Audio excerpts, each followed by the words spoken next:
teman Milea semuanya, selamat datang kembali di program kita yaitu Milea Talk bersama saya Masita Trisha Helena selama beberapa menit ke depan.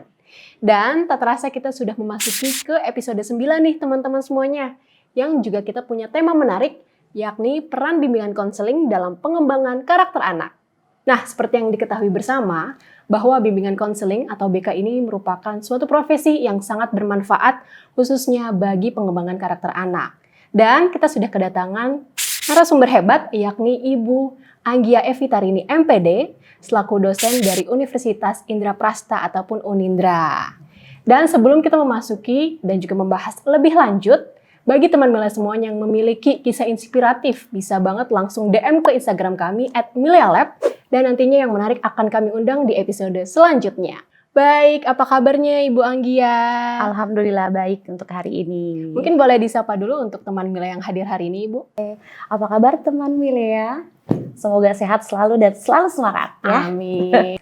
Oke teman Milea semuanya, sebelum kita membahas tema menarik hari ini, aku ingin membacakan nih profil dari narasumber hebat kita hari ini, yakni Ibu Anggia yang merupakan lulusan dari Universitas Unindra dan juga lulusan dari UPI Bandung tahun 2014, betul ya Ibu ya? Betul. Dan kalau saya baca nih dari CV yang Ibu miliki gitu, kalau Ibu tuh terjun ke dunia pendidikan karena latar belakang dari orang tua.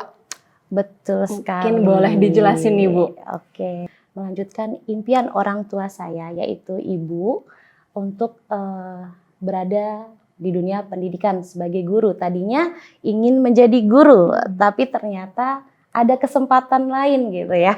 Jadi akhirnya menjadi dosen di salah satu perguruan tinggi swasta di daerah Jakarta Selatan.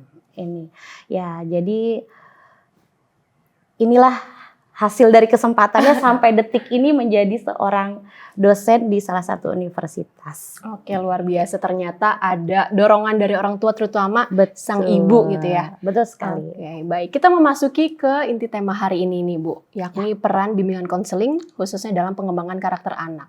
Kalau boleh dilihat dan kita flashback kembali nih Bu. Kalau dari Ibu Anggia sendiri alasan untuk memilih jurusan bimbingan konseling itu bagaimana dan mungkin apakah ada makna di balik itu Bu? Oke.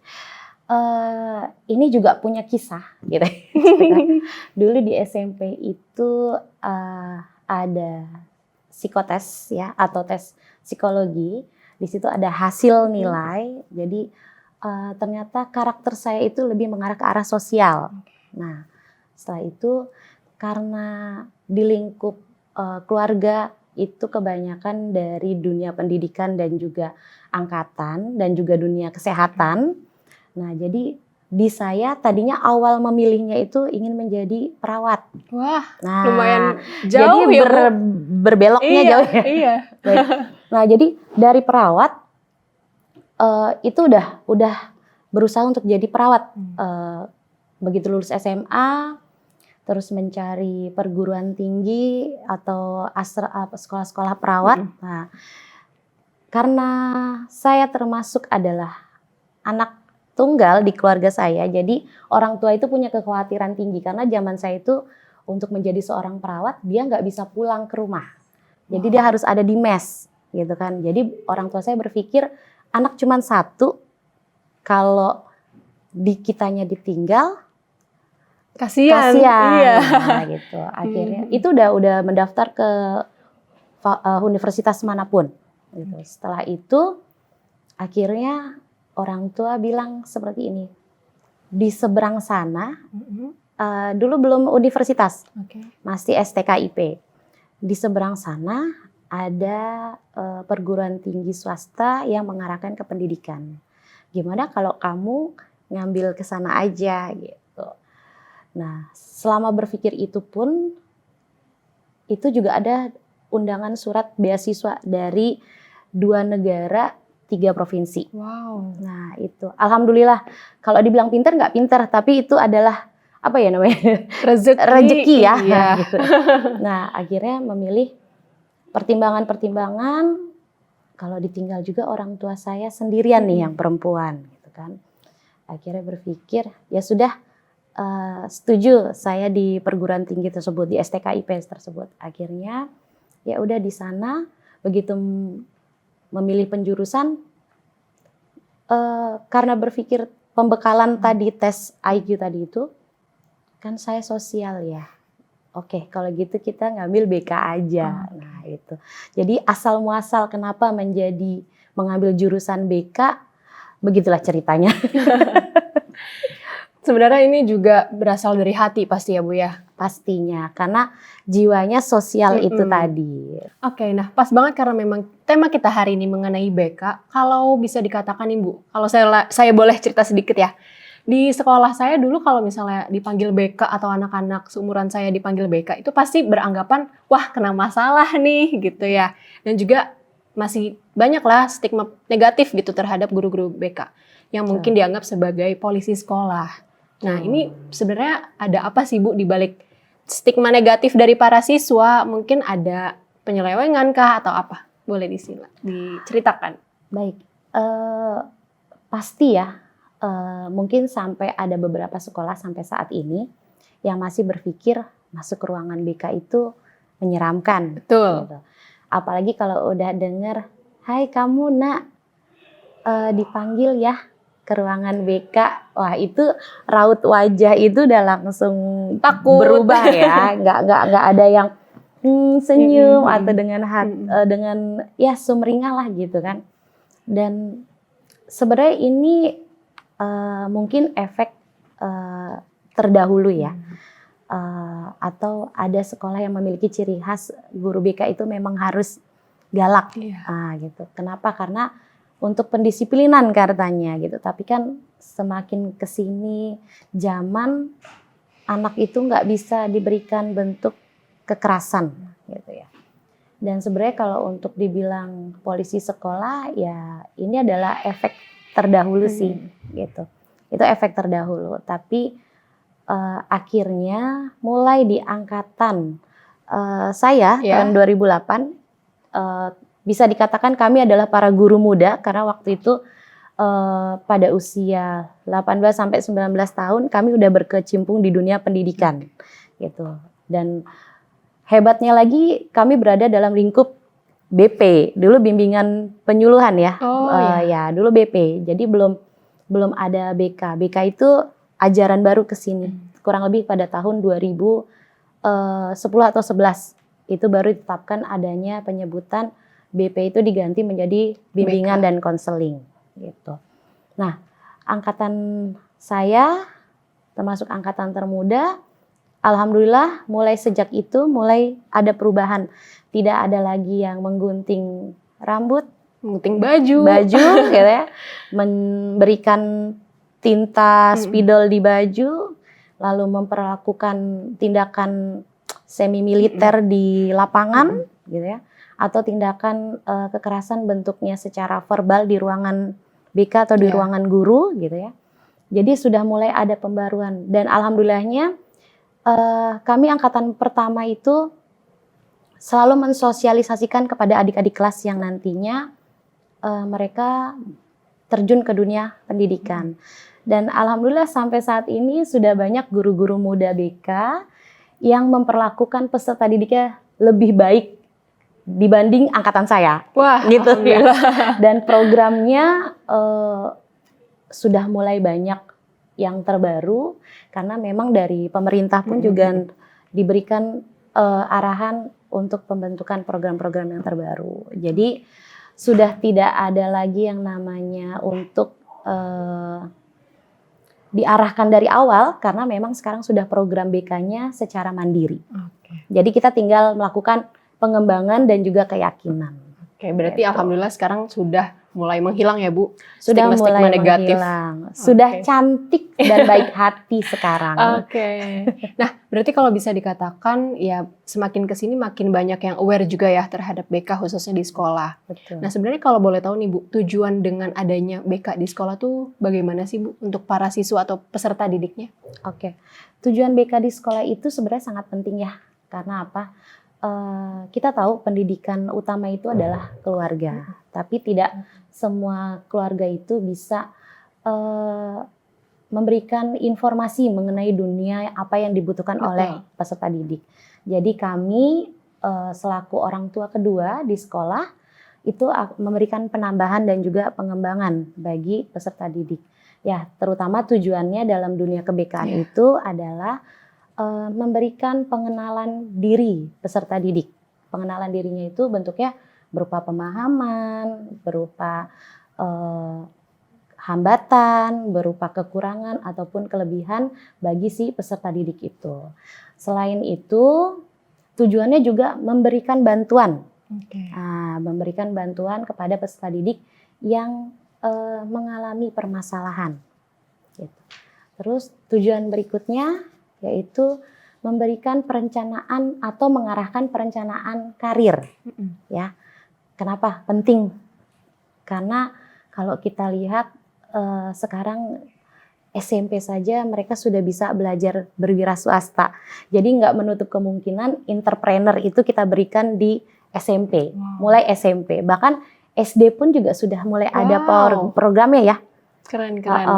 Bahkan sekarang juga tahun ini, udah berapa tahun belakangan ini, di ranah TK sudah ada entrepreneur dalam bentuk market day. Jadi dalam program BK itu termasuk tujuan dalam pengenalan karir. Betul, ini jadi semakin meningkatkan kualitas nanti ya para peserta didik di masa depan. Betul. Oke, berarti tadi juga salah satu upaya yang sudah dilakukan ya Bu ya di bidang BK sendiri. Oke ini Bu, karena memang tema hari ini sangat menarik ya membahas mengenai BK. Kalau boleh diceritain sedikit nih Bu mengenai tujuan di balik peran BK dalam pengembangan karakter anak. Mungkin boleh cerita kepada teman Mila ya Bu?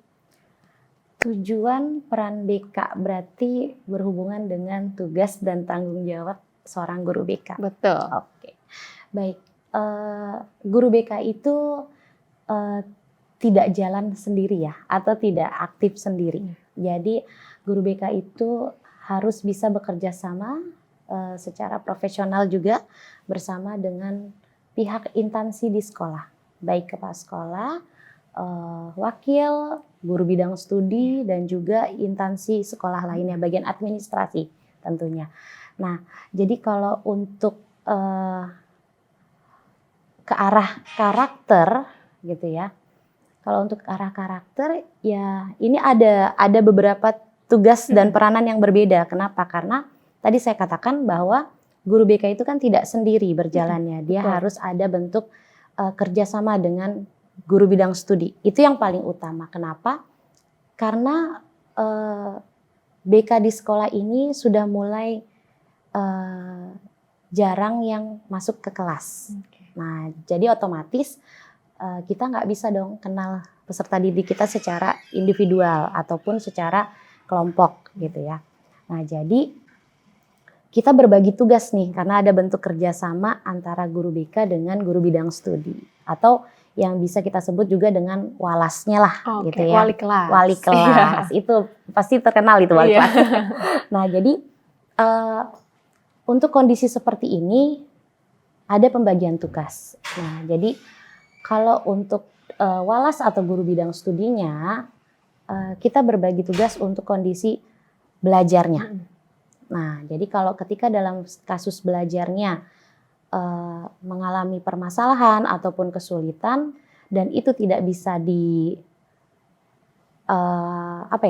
tidak bisa dibantu oleh guru bidang studi, berarti ada sesuatu di anak tersebut ya kan?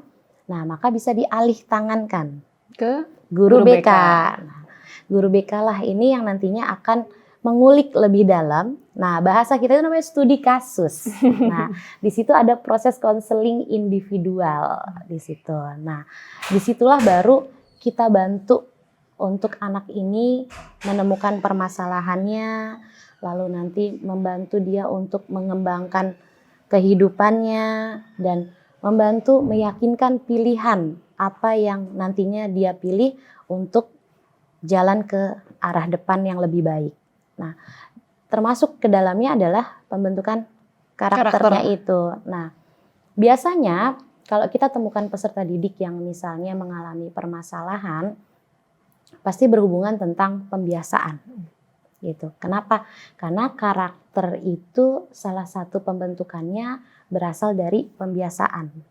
Nah, pembiasaan ini pasti didapatnya dari lingkup keluarga. Kenapa? Karena keluarga adalah pendidikan yang utama. Nah, jadi kita di sekolah tinggal membantu kan. Nah dari situ nanti kita lihat apa sih pembiasaan anak itu di rumah gitu. Sampai akhirnya di sekolah itu jadi seperti ini gitu. Jadi belajarnya tidak tenang dan dia bersikap berbeda dengan teman-temannya. Nah, itu apa yang terjadi di rumah. Nah, guru BK punya peran lagi. Kerjanya berat lagi. Kita home visit. Wah, gimana itu, Bu? Berarti kita harus datang ke rumah si anak tersebut yang memiliki permasalahan. Nah, disitulah baru kita lakukan proses wawancara terhadap orang tuanya atau keluarganya untuk mengetahui keadaan anak itu di rumah seperti apa. Oke, nah berarti bisa dikatakan ini juga memang faktor dari keluarga dan juga sang anak. Nah mungkin ada nggak sih Bu kejadian yang pernah dialami dan anak tuh menjelaskan kalau memang di rumahnya dia tidak mendapatkan kasih sayang atau ada hal-hal lain yang membuat si anak tuh menjadi seperti itu gitu. Ada nggak yang memang membuat Ibu menjadi wah ini masalah yang utama nih yang harus diperbaiki? Ada dan itu banyak sekali. Nah, terutama pada zaman-zaman sekarang ini karena orang tua itu dituntut dengan masalah ekonomi, ya kan? Jadi banyak anak-anak yang ditinggal oleh orang tuanya untuk bekerja. Otomatis yang mereka dapatkan hanya kebutuhan ekonomi, bukan kasih sayang. Tapi persepsi orang tua dengan memberikan ekonomi itu sama saja mewakili kasih sayang orang tua yang diberikan kepada si anak. Nah, itu salah ya. Iya. Jadi jangan selalu membenarkan hal itu. Jadi kasih sayang untuk anak itu berbeda dengan kebutuhan ekonomi. Itu beda jauh gitu. Nah, jadi banyak sekali dan akhirnya banyak penyimpangan. Penyimpangannya mungkin banyak yang memang kita tidak pernah pikir ya, karena kita selalu berpikir anak kurang kasih sayang atau anak yang kekurangan pasti akan selalu mendapatkan masalah atau punya masalah. Nah, itu biasa. Tapi yang tidak biasa itu dengan kebutuhan kecukupan ekonomi yang tinggi, anak ini bermasalah. Bermasalahnya unik gitu. Dia dapat materi, tapi dia masalahnya adalah materi. Mencuri. Banyak juga ternyata banyak seperti itu. Jadi ini yang uniknya di sini gitu. Jadi emang nggak selalu yang kita pikir karena dia kekurangan akhirnya dia mencuri, tapi ternyata dia kelebihan pun dia bisa mencuri gitu. Jadi sebenarnya itu adalah dia mencari perhatian untuk mendapatkan kasih sayang dari orang tua. Berarti bisa dikatakan juga ini dua-duanya harus balance ya Bu ya, harus seimbang maupun materi ataupun juga kasih sayang. Nah, balik lagi nih Bu, sesuai dengan tema kita hari ini yakni bimbingan konseling. Nah, mungkin kalau dari teman Milea punya cita-cita menjadi seorang bimbingan konseling khususnya guru ataupun dosen, mungkin ada nggak nih Bu tips yang bisa Ibu berikan? Waduh, kalau tips itu rada rumit ya. Atau yang pengen kayak Ibu gitu. Oke. Sebenarnya kalau untuk tips masing-masing ya kebutuhannya, karena memang saya menjadi dosen itu kan beranjaknya bukan karena impian. Karena berbanding terbalik nih impian saya sama yang saat ini dilakukan gitu ya. Tapi ternyata oh ini lebih nikmat gitu ya. lebih indah gitu ya. Mungkin tips yang utama itu adalah rajin membaca. Itu, rajin membaca. Terus yang kedua adalah gali pengalaman. Itu. Jadi terus mencari pengalaman dimanapun pengalaman itu. Yang ketiga, kenali diri kamu sendiri, baik kekurangan ataupun kelebihan. Itu yang paling penting, karena potensi.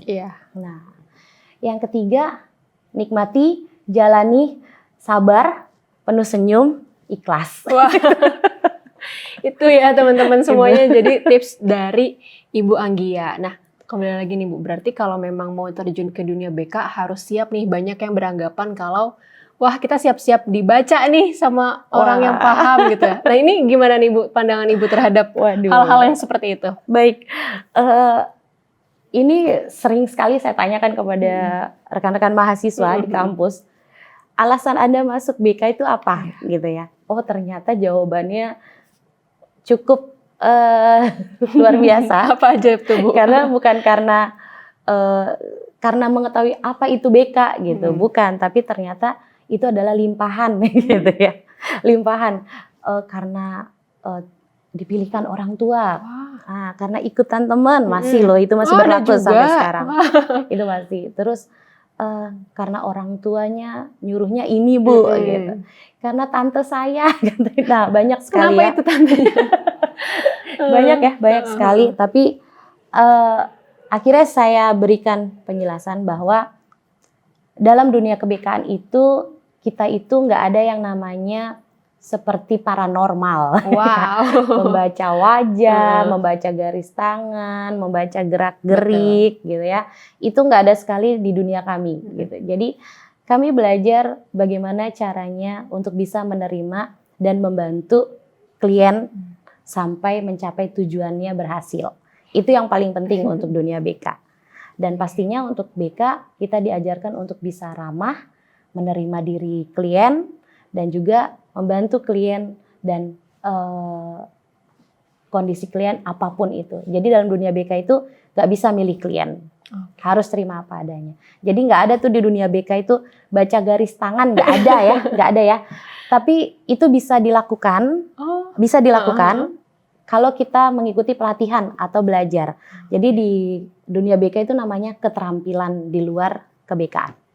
Itu boleh, nggak ada yang ngelarang. Belajar hipnoterapi pun juga boleh. Itu. Oke, berarti yang masih beranggapan kalau siap-siap dibaca ya sama orang BK itu nggak ada. Nggak ada. Oke, ini udah fix ya teman-teman. Oke, nah mungkin kalau harapan Ibu sebagai dosen khususnya juga paham gitu ya mengenai dunia BK, mau ada nggak yang disampaikan ke teman Milea semuanya?